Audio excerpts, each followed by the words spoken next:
di sini saya akan sedikit menjelaskan tentang pengertian internet dan cyberkultur.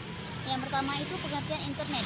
Internet merupakan dunia tanpa batas. Kenapa dikatakan demikian? Karena di mana setiap orang mempunyai hak yang sama untuk dapat mengakses berbagai informasi yang ada dalam dunia internet. Internet ini merupakan dunia yang dapat dimasuki oleh siapapun tanpa harus terbatas pada peraturan-peraturan negara tertentu dan tanpa harus terbatas oleh batas-batas wilayah negara tutorial tertentu. Internet ini memungkinkan kita untuk dapat mengakses segala informasi yang ada di belahan dunia lainnya melalui situs-situs atau web yang ada pada program di internet. Selanjutnya yang kedua itu pengertian daripada cyberspace. Atau cyberspace ini yaitu adalah budaya internet, dunia maya, bukan. Selanjutnya yaitu cyberspace, di mana cyberspace ini adalah dunia internet, dunia maya, dan dunia virtual. Dunia tersebut diciptakan manusia agar dapat memudahkan informasi, komunikasi tanpa harus terbatas antara ruang dan waktu. Dunia internet ini pertama kali dikembangkan oleh Departemen Pertahanan Amerika untuk memudahkan mereka mengembangkan senjata nuklir.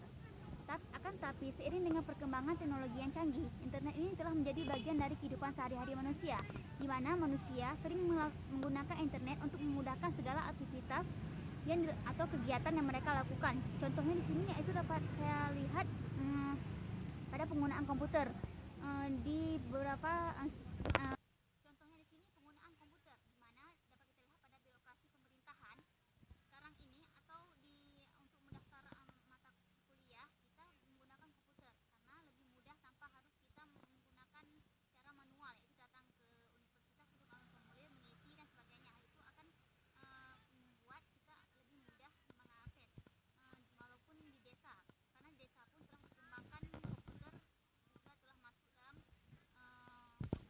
contohnya di sini yaitu pada birokrasi atau organisasi pemerintahan di sini, yaitu mereka menggunakan komputer untuk membuat laporan-laporan. Hal ini memudahkan mereka untuk dapat membuat laporan secara lebih mudah tanpa harus menulis secara manual. Baiklah, selanjutnya itu pengertian daripada cyberkultur. Baiklah, selanjutnya saya akan menjelaskan tentang budaya internet atau cyberkultur. Cyberkultur ini disebut juga dengan budaya internet, di mana menurut beberapa kajian, cyberkultur ini merupakan sebuah konsep untuk memahami dampak internet pada masyarakat, di mana kajian ini fokus pada analisa budaya dan teknologi komunikasi dan informasi. Budaya internet ini muncul akibat daripada adanya penggunaan internet dalam kehidupan sehari-hari manusia, sehingga menjadi suatu budaya yang lahir dan muncul pada zaman sekarang. Cyberkultur adalah segala budaya yang telah muncul atau sedang muncul daripada penggunaan jaringan komputer untuk berkomunikasi, hiburan, dan bisnis. Jadi cyberkultur ini muncul karena manusia sering menggunakannya dalam kehidupan sehari-hari. Misalnya sebagai hiburan, kita dapat mendengarkan musik melalui media internet. Yang kedua sebagai bisnis, yaitu kita dapat memudahkan akses kita kepada klien kita. Yang selanjutnya itu yaitu berkomunikasi, di mana kita dapat berkomunikasi dengan saudara-saudara kita atau teman-teman kita yang tinggal di daerah jauh melalui telepon. Cyberkultur ini mencakup tentang segala fenomena sosial yang berkaitan dengan internet dan segala bentuk-bentuk daripada komunikasi jaringan lainnya, seperti komunitas online, game multiplayer online, jejaring sosial, dan segala yang berkaitan dengan identitas, privasi, dan pembentukan jaringan. Budaya cyber ini mempengaruhi setiap gerak atau ruang sosial yang ada dalam masyarakat. Semua kegiatan aktivitas keseharian manusia itu dipengaruhi yang namanya dengan internet.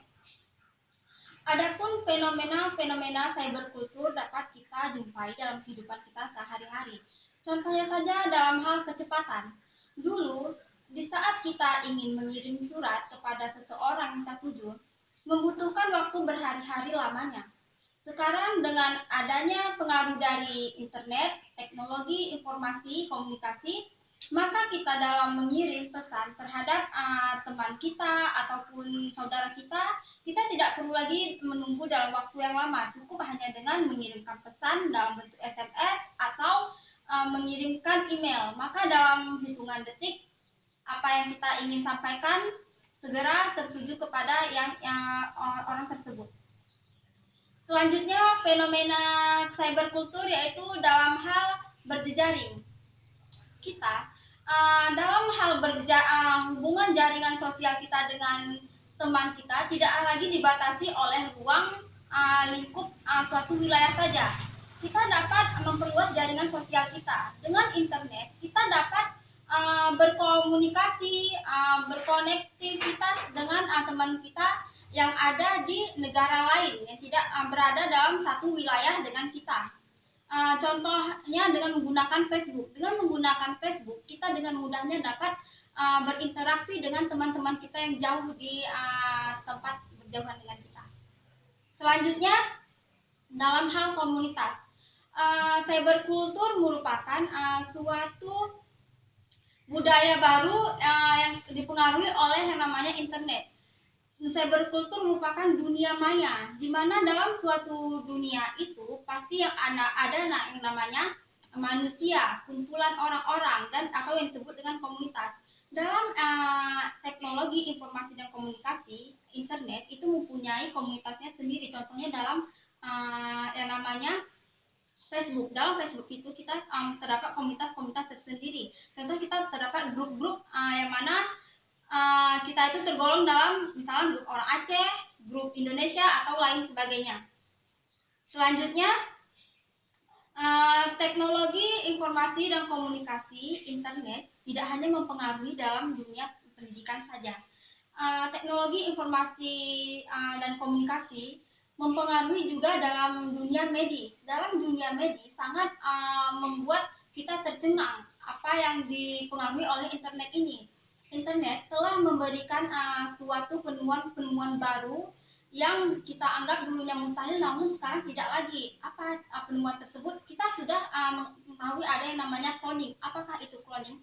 Cloning yaitu hasil rekayasa dari dunia medis, di mana kita dapat menggandakan seseorang ataupun sesuatu, hewan, benda ataupun apa itu yang serupa persis dengan yang aslinya. Contohnya saja, kita ingin mengkloning misalkan kucing kita ada yang mati, kita bisa saja mengkloning atau menggandakan kucing kita lagi tersebut. Kucing mati tersebut bisa kita hidupkan lagi dengan cara kita ambil inti sel dari kucing tersebut, lalu kita lakukan rekayasa genetika, maka alhasil terlahirlah kembali kucing dengan sifat, bentuk, dan semua halnya yang sama-sama seperti yang aslinya. Itu saja penjelasan. Jadi yang dapat saya simpulkan dari beberapa penjelasan yang telah disampaikan oleh rekan-rekan saya sebelumnya tadi adalah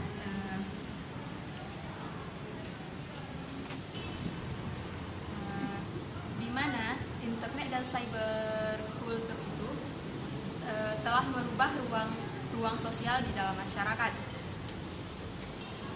di mana telah banyak muncul budaya-budaya baru yang diakibatkan oleh penggunaan teknologi internet dan cyberkultur di dalam masyarakat. Nah, di sini saya akan menjelaskan beberapa dampak positif dan negatif dari internet dan cyberkultur. Beberapa dampak positifnya yaitu dapat menambah wawasan kita, dapat mengenal dunia luar tanpa harus mengunjunginya.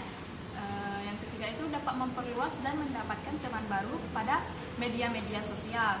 Yang keempat itu membantu dalam menyelesaikan tugas internet sebagai referensi. Nah, yang kelima itu menjadi lebih kreatif karena banyak referensi yang bisa kita lihat di internet. Yang keenam itu salah satunya yaitu kita dapat mendengarkan hiburan di dalam internet. Misalnya kita dapat mendengarkan musik, video, dan game. Beberapa dampak negatifnya yaitu dapat menjauhkan yang dekat dan mendekatkan yang jauh, di mana pada remaja biasanya jika terlalu kecanduan dalam berinternet maka dia akan mengasingkan dirinya. Terus yang kedua, adanya pornografi dan kekerasan, di mana semua orang dapat dengan mudah mengakses adanya video-video yang non moral ini, di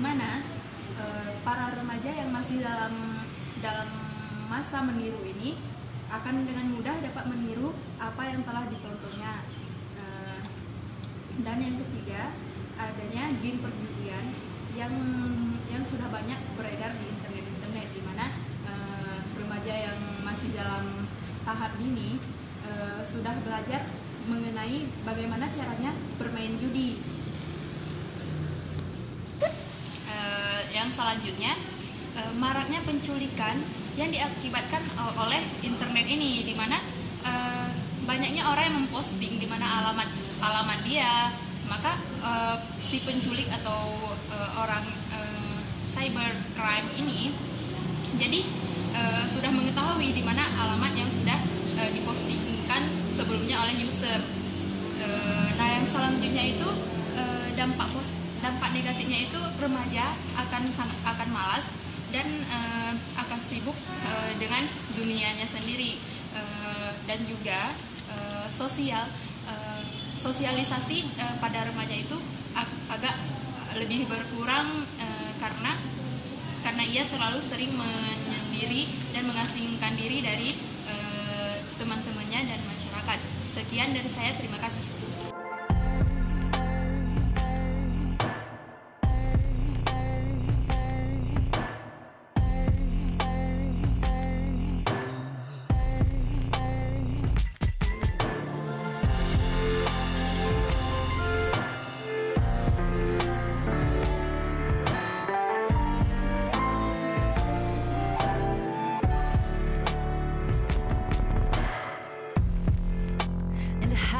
Of my dreams, I never watch TV, 'cause I'm busy doing other